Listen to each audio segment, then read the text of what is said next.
The day after my parents were buried, my brother didn't even pretend to grieve.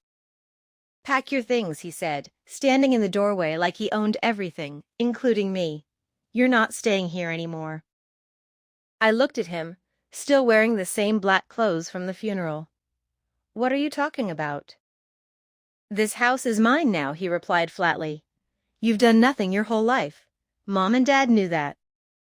His wife stood behind him, arms crossed, watching me like I was already gone.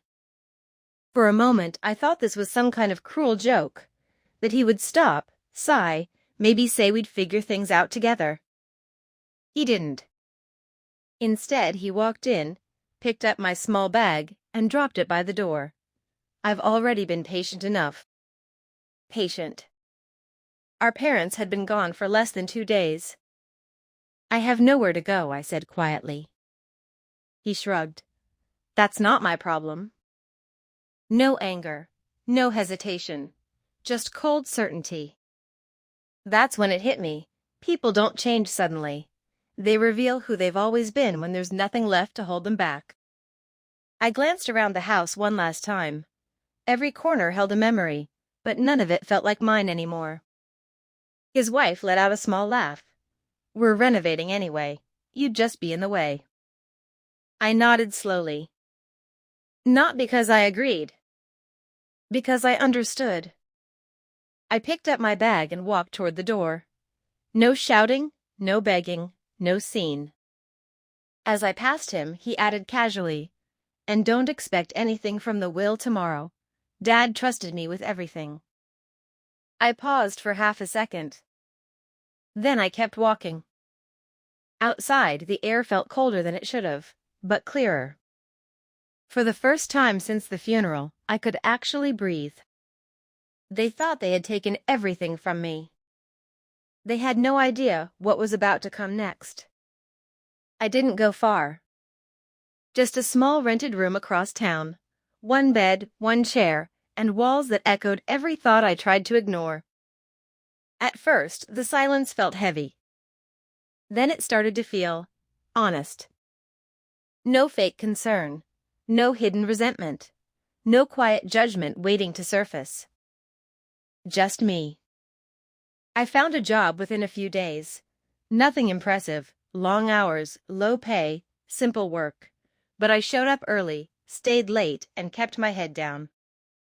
Not to prove my brother wrong. Just to prove to myself that I could stand on my own. Days turned into a routine. Work, eat, sleep, repeat. And somewhere in between, I started feeling something I hadn't felt in a long time. Control. Meanwhile, I heard things. Relatives talked. Neighbors whispered. My brother had already taken over everything. The house, the space, even the way people spoke about our parents. He was acting like it had always belonged to him. New furniture, expensive changes, loud decisions. But people who rush to claim everything often don't understand what they're holding. They think ownership is power. They forget responsibility comes with it. A week later, my phone rang. Unknown number. "Hello?" "This is your parents' lawyer," the voice said calmly. "The will reading is scheduled for tomorrow morning. You are required to attend." Required. The word stayed with me even after the call ended. I sat quietly for a while, staring at the wall. I wasn't expecting anything. No money, no property, nothing. Because the truth was, I had already seen something more valuable than any inheritance. People reveal their real selves when they think you have nothing left to offer them. And once you see that clearly, everything changes. The next morning, I got ready without rushing. Same simple clothes, same calm face. When I walked into the lawyer's office, my brother was already there, leaning back, relaxed, confident. Like the outcome had already been decided. He glanced at me and smirked. "Didn't think you'd bother showing up." I didn't reply. There was no need. I wasn't there to argue. I wasn't there to expect anything. I was there to listen. And as I sat down across from him, something felt different. Not hope. Not fear. Just a quiet certainty that the story wasn't over yet. The lawyer adjusted his glasses and opened the file. The room felt smaller than before. Or maybe it was just the silence stretching between us. He began reading. At first, it was exactly what you'd expect. Small donations, personal belongings, routine decisions. My brother barely paid attention, tapping his fingers lightly on the arm of his chair like he was waiting for the only part that mattered. I sat still. Not nervous, not hopeful.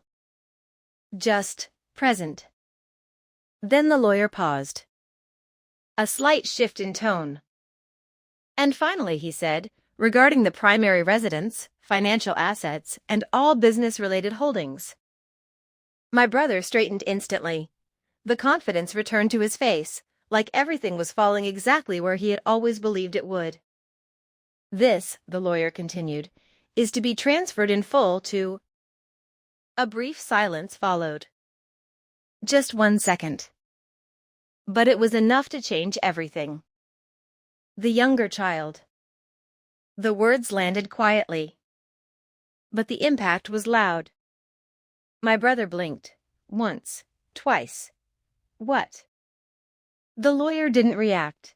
He simply repeated, calm and precise. All major assets are legally assigned to the younger child, as clearly stated in the will. That's not possible, my brother said quickly, sitting forward now. There has to be some mistake. Read it again. There is no mistake, the lawyer replied. His voice didn't rise. It didn't need to. The same calm certainty my brother had used when he told me to leave the house was now being used against him. I didn't move.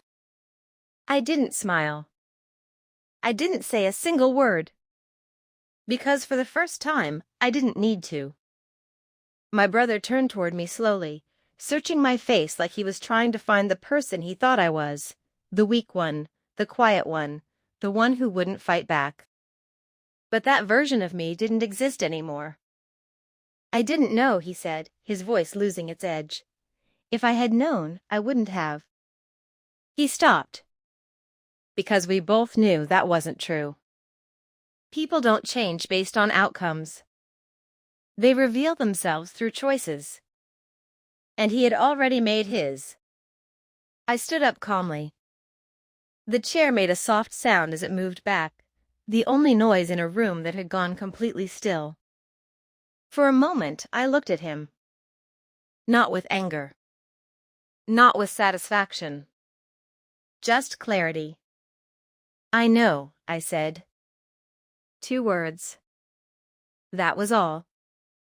No lecture, no revenge, no reminder of what he had done. Because the truth had already done all the work for me.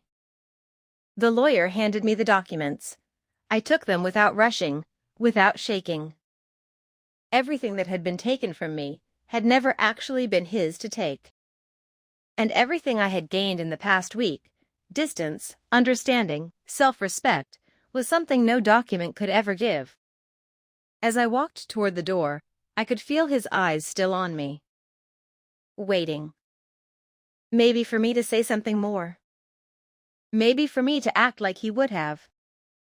But I didn't. Because power doesn't need noise. And respect doesn't need to be forced. At the door, I paused for a brief second. Not to turn back. Just to breathe. Then I walked out. Not as someone who had won, but as someone who had finally understood. They thought I was weak because I stayed quiet. They didn't realize. I was simply waiting for the truth to speak for me.